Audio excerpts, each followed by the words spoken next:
येत्या 20 मार्च 2026 ला आहे श्री स्वामी समर्थ महाराजांचा प्रकट दिन। आपण सर्वजण या दिवसाची खूप आतुरतेने वाट पाहत असतो। स्वामी समर्थ महाराजांच्या प्रकट दिनाला अनन्यसाधारण महत्व आहे आणि यंदा 20 मार्चला म्हणजेच शुक्रवारी हा प्रकट दिन आलेला आहे। प्रकट दिन म्हणजे आपल्या सर्व स्वामी भक्तांसाठी हा आनंदाचा उत्सव असतो। हा दिवस आपल्यासाठी खूप महत्त्वाचा असतो आणि आपण सर्व स्वामी भक्त दरवर्षी याच दिवसाचं अवचित्त साधून, या सुवर्ण क्षणाचं अवचित्त साधून स्वामींची 21 दिवसांची सेवा करतो। स्वामींच्या या प्रकट दिनानिमित्त आपण ज्या काही सेवा करतो तर त्या खूप जास्त प्रभावी ठरत असतात। त्या उपायांचा आपल्याला स्वामींच्या कृपेने शीघ्र फळ प्राप्त होते आणि म्हणून दरवर्षी अनेक स्त्रिया, पुरुष या प्रकट दिनानिमित्त अनेक सेवा करत असतात आणि या सेवेचा सर्वांनाच अनुभव सुद्धा आलेला आहे। आणि म्हणून आपल्याला श्री स्वामी समर्थ महाराजांच्या प्रकट दिनानिमित्त 20 मार्च पर्यंत स्वामींची अतिशय आवडती आणि उच्च कोटीची सेवा करायची आहे। ही सेवा जर आपण केली तर आपल्या नशिबात नाही ते सुद्धा मिळते। आयुष्याचं सोनं हे झाल्याशिवाय राहणार नाहीत। तर अशी कोणती स्वामींची सेवा आहे जी आपल्याला स्वामींच्या प्रकट दिनानिमित्त करायची आहे, याबद्दलची संपूर्ण माहिती या व्हिडिओमध्ये मी तुमच्यासोबत शेअर करणार आहे। त्यामुळे तुम्ही हा व्हिडिओ स्किप न करता शेवटपर्यंत नक्की पहा। चॅनलवरती नवीन असाल तर सबस्क्राइब करा आणि असेच माहितीपूर्व नवनवीन व्हिडिओ पाहण्यासाठी बेल आयकॉनलाही प्रेस करा, म्हणजे जेव्हा कधी मी नवीन व्हिडिओ अपलोड करेल त्याचं नोटिफिकेशन सर्वात अगोदर तुम्हाला भेटेल आणि तुम्ही एक पण व्हिडिओ मिस करणार नाही। तसेच हाईप बटनला देखील क्लिक करा। तर पहा, आता स्वामींच्या प्रकट दिनानिमित्त ही सेवा जी आहे तर ती 21 दिवसांची असते, जी तुम्ही कधीही अगदी आजपासून, उद्यापासून, जेव्हा केव्हा तुम्ही हा व्हिडिओ पाहणार आहे तेव्हापासून तुम्ही 20 मार्च पर्यंत कधीही करू शकता। दरवर्षी सर्व स्वामी भक्त स्वामींची खूप जास्त प्रमाणामध्ये सेवा, उपासना करत असतात। त्यांच्या मनातल्या इच्छा सुद्धा या सेवेने पूर्ण झाल्या आहेत आणि या सेवेचा मी स्वतः अनुभव सुद्धा घेतलेला आहे। आता ही जी सेवा मी तुम्हाला सांगणार आहे तर ही सेवा तुमची मुलं, तुमची मुलगी, स्वतः महिला किंवा पुरुष कोणीही करू शकते। ही सेवा करण्यासाठी कोणालाही असे काही बंधन नाही। आता ही सेवा आपण 21 दिवसांची करणार आहेत।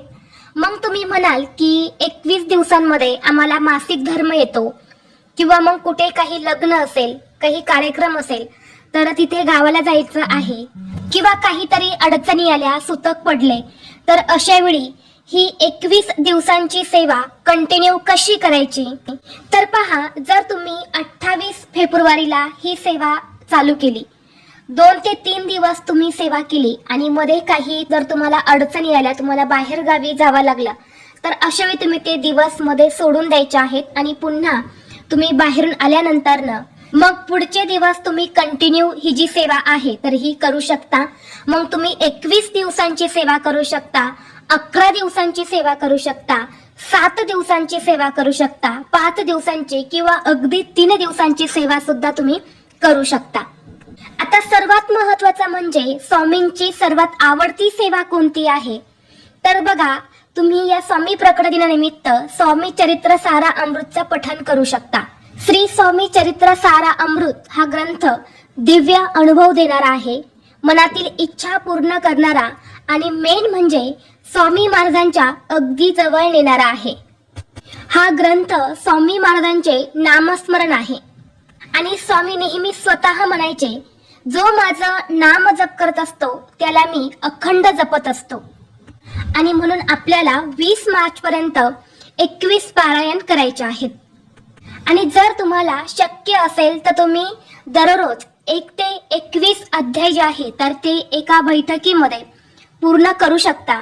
जर ते तुम्हाला शक्य नसेल तर मग तुम्ही बघा, दररोज 3 अध्याय असं तुम्ही पठण केले तरी सुद्धा चालेल किंवा 3 दिवसामध्ये 1 ग्रंथ तुम्ही पूर्ण केला तरी सुद्धा चालेल। स्वामी चरित्र सारा अमृत हा जो ग्रंथ आहे यामध्ये जे काही अध्याय आहे तर ते अगदी छोटे छोटे आहेत। 1.5 ते 2 तासामध्ये 21 अध्याय जे आहेत तर ते पूर्ण वाचून होतात। म्हणून सहज आपण 20 मार्च पर्यंत 21 पारायण जे आहे तर ते करू शकतो. ते शक्य तुम्हाला नसेल तर 11 तुम्ही करू शकता, 5 किंवा 7 जेवढे तुम्हाला शक्य होतील तेवढी सेवा जी आहे तर ती तुम्हाला करायची आहेत. आणि अगदी एक पारायण तुम्ही केले ना तरी सुद्धा त्याचं फळ जे आहे तर ते तुम्हाला मिळणार आहे. आता ही सेवा जर तुम्ही करणार असेल तर तिला कशी सुरुवात करायची, तर बघा तुम्हाला काय करायचं आहे. एका पाटावरती लाल वस्त्र टाकून त्यावरती स्वामींचा फोटो ठेवायचा आहे किंवा मूर्ती ठेवायची आहे. यानंतर तिथे आपल्याला हे पारायण करण्यासाठी स्वामी चरित्र सारा अमृतचा जो ग्रंथ आहे तर तो सुद्धा लागणार आहे. साईडला तुम्हाला कलश सुद्धा स्थापन करायचा आहे, कलशावरती नारळ ठेवायचा आहे. यानंतर ही सेवा तुम्हाला करण्या अगोदर एक नारळ आणि थोडीशी खडी साखर घेऊन स्वामींच्या मंदिरात, मठात किंवा केंद्रात जायचं आहे. तिथे जाऊन तुम्हाला हा नारळ स्वामींना अर्पण करायचा आहे आणि स्वामींना सांगायचं आहे की मी आपल्या प्रकट दिनानिमित्त सेवा करत आहे. ही सेवा माझ्याकडून तुम्ही पूर्ण करून घ्या. आणि ही सेवा जर तुम्ही संकल्पयुक्त करत असेल तर तो संकल्प तुम्हाला स्वामींना सांगायचा आहे आणि यानंतर तुम्हाला ही जी सेवा मी सांगितली तर ती तुम्हाला करायची आहे. आता ही सेवा तुम्ही दिवसभरामध्ये कधीही करू शकता. फक्त दुपारी 12 ते 12:30 ही जी वेळ आहे ना त्या वेळेमध्ये तुम्हाला स्वामींची कोणतीही सेवा जी आहे तर ती करायची नाही. कारण ही जी वेळ असते ना ती श्री स्वामी समर्थ महाराजांच्या, दत्त महाराजांच्या भिक्षेची वेळ असते. मग ती वेळ सोडून तुम्ही कोणत्याही वेळेमध्ये ही सेवा करू शकता. तसेच ज्यांना श्री स्वामी चरित्र सारा अमृतचं पठण करणं शक्य नाही अशांनी दररोज स्वामींच्या प्रकट दिनापर्यंत 11 माळी श्री स्वामी समर्थ मंत्राचा जप करावा. हा जप सुद्धा इतका प्रभावी आहे की तुम्हाला सांगितल्याप्रमाणे स्वामी स्वतः सांगतात, जो माझा जप करतो त्याला मी आयुष्यभर जपतो. आणि म्हणून जर तुम्ही स्वामींच्या फोटोसमोर, तुमच्या देवघरासमोर बसून हा जप जर केला ना तो सुद्धा खूप प्रभावी मानला जातो. म्हणून तुम्ही 21 दिवस 11 माळी जप करायचा आहे. जर तुम्हाला 21 दिवस शक्य नसेल तर 11 दिवस, 7 दिवस, 3 दिवस का होईना तुम्ही ही जी सेवा आहे तर ही करायचीच आहे. आणि जर तुम्हाला शक्य असेल तर तुम्ही लिखित नामजप जो आहे तर तो सुद्धा करू शकता. म्हणजे वही घ्यायची आहेत आणि वहीमध्ये लाल पेनाने तुम्हाला श्री स्वामी समर्थ, श्री स्वामी समर्थ असं सुद्धा तुम्ही लिखित नामजप जो आहे तर तो सुद्धा करू शकता. ही सुद्धा स्वामींची खूप जास्त प्रभावी सेवा मानली जाते. त्याचबरोबर तुम्ही स्वामींच्या प्रकट दिनानिमित्त गुरुचरित्राचं सुद्धा पारायण करू शकता. आता हे पारायण 7 दिवसांमध्ये केले जाते. म्हणून तुम्हाला प्रकट दिनापर्यंत जे 7 दिवस मिळणार आहे, ज्यामध्ये तुम्हाला कुठे बाहेर गावी जायचं नाही, तुमचा मासिक धर्म नसणारे, तर असे 7 दिवस तुम्हाला बघून हे जे पारायण जे आहे तर ते सुद्धा तुम्ही करू शकता. अनेक जण बघा सामूहिक सुद्धा हे पारायण करत असतात. जिथे स्वामींचा मठ आहे, केंद्र आहे किंवा दत्तांचं मंदिर आहे तिथे प्रकट दिनानिमित्त हे सामूहिक पारायण जे आहे तर ते सुद्धा केले जाते. त्यामध्ये अनेक जण सहभागी होत असतात. जर तुमच्या आजूबाजूलाच असं मंदिर असेल, मठ असेल तर तिथे जाऊन तुम्ही ही सेवा केली तरी सुद्धा चालेल. किंवा ते शक्य नसेल तर तुम्ही तुमच्या घरीच राहून ही तुमच्या स्वतःच्या घरामध्ये ही जी सेवा आहे तर ही करू शकता. आता बऱ्याच ताईंचा प्रश्न असतो की ताई आमचं स्वतःचं घर नाही, मग आम्ही ही सेवा केली तर चालेल का? तर बघा, स्वामींची सेवा करण्यासाठी कोणत्याही अटी नसतात. तुम्ही भाड्याच्या घरामध्ये सुद्धा ही जी सेवा आहे तर ही करू शकता. स्वामींना फक्त मनापासून तुम्ही ज्या काही गोष्टी करतात ना त्या त्यांना आवडतात आणि त्याचं फळ जे आहे तर ते सुद्धा तुम्हाला मिळत असतं. आता गुरुचरित्राचं पारायण जर तुम्ही करणार असेल तर त्याला काही नियम जे आहे तर ते पाळले जातात.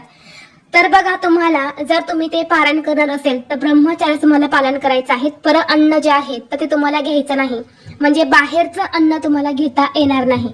आता बऱ्याच महिलांचा प्रश्न असतो की ताई आम्ही माहेरी जाणार आहे, मग तिथलं अन्न घेतलं चालेल का?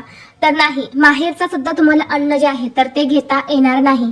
तुमच्या स्वतःच्या घरामध्ये जे काही तुम्ही अन्न बनवता तर तेच तुम्हाला खाता येणार आहे. त्यामुळे तुम्हाला घरामध्ये त्या दिवसांमध्ये मांसाहार हा सुद्धा करायचा नाही. स्वतः तुम्ही मांसाहार हा करणार तर नाही, परंतु घरामध्ये सुद्धा तुम्हाला बनवता येणार नाही. म्हणून या काही महत्वाचे नियम आहे ना, हे पाहूनच तुम्हाला गुरुचरित्राचं पारायण जे आहे तर ते करायचं आहे. गुरुचरित्र ही अशी सेवा आहे, जो पण व्यक्ती ही सेवा करतो किंवा ज्याने पण ही सेवा केली आहे ना, त्यांना स्वतः अनुभव आलेला आहे. ही सेवा जर आपण केली ना, आपल्या मनामध्ये जी काही इच्छा असते तर ती 100% पूर्ण होते. इतकी प्रभावी ही सेवा आहे. आणि म्हणून जर आपण या स्वामींच्या प्रकट दिनाचं वचित्त साधून ही जर सेवा केली तर ती खूप जास्त प्रभावी ठरत असते. आणि म्हणून ही एक सेवा सुद्धा तुम्ही करू शकता. स्वामींचा प्रकट दिन म्हणजे बघा, स्वामींचा जन्म झालेला नाही, स्वामी स्वतः प्रकट झाले होते. म्हणून हा प्रकट दिन जो दिवस आहे ना, हा आपण अगदी आनंदाने उत्साहाने साजरा करत असतो. अगदी दिवाळीसारखा हा दिवस सर्व स्वामी भक्तांसाठी असतो. म्हणून या प्रकट दिनानिमित्त स्वामींच्या अनेक सेवा ज्या आहेत तर त्या केल्या जातात. तर ह्या काही प्रभावी सेवा मी तुम्हाला सांगितल्या, तर त्यापैकी जी सेवा तुम्हाला जमेल ती सेवा तुम्हाला आवर्जून करायची आहेत. आणि जर यापैकी तुम्हाला काहीच शक्य झालं नाही, तर जेव्हा तुम्ही घरात स्वयंपाक करणार आहेत किंवा काहीतरी कामावरती तुम्ही जात आहे, काहीतरी काम तुम्ही करत आहे, त्यावेळी तुम्हाला फक्त श्री स्वामी समर्थ, श्री स्वामी समर्थ, श्री स्वामी समर्थ या मंत्राचा जास्तीत जास्त जप करायचा आहे. जेवढा तुम्हाला जप करता येईल तेवढा जास्तीत जास्त जप तुम्हाला करायचा आहे. नक्कीच तुमची सेवा जी आहे तर ती स्वामींपर्यंत पोहोचत असते. इतका हा प्रभावी मंत्र आहे. तसेच तुम्ही स्वामींच्या प्रकट दिनानिमित्त तारक मंत्राचं सुद्धा पठण करू शकता. दररोज तुम्ही 11 वेळा तारक मंत्राचं पठण केलं तरी सुद्धा चालते. तारक मंत्र म्हणजे वाईट गोष्टी तारून नेणारा हा मंत्र आहे. हा मंत्र सुद्धा खूप प्रभावी आहे. म्हणून तुम्ही तारक मंत्राचं सुद्धा पठण करू शकता. 11 दिवस ही सेवा करा किंवा 21 दिवस करा. जेवढ्या दिवस तुम्हाला शक्य होईल तेवढ्या दिवस तुम्ही तारक मंत्राची सेवा सुद्धा करू शकता. तर ही अत्यंत महत्त्वाची माहिती मला तुमच्यापर्यंत शेअर करायची होती. व्हिडिओ तुम्हाला आवडला तर लाईक करा, चॅनलवरती नवीन असाल तर सबस्क्राईब करा आणि तुमचे काही प्रश्न असतील तर कमेंट्स करा. आणि हा व्हिडिओ आपल्या मित्र परिवारासोबत जास्तीत जास्त शेअर करा. चला तर मग भेटू असंच पुढल्या एका नवीन व्हिडिओमध्ये. तोपर्यंत सर्वांना श्री स्वामी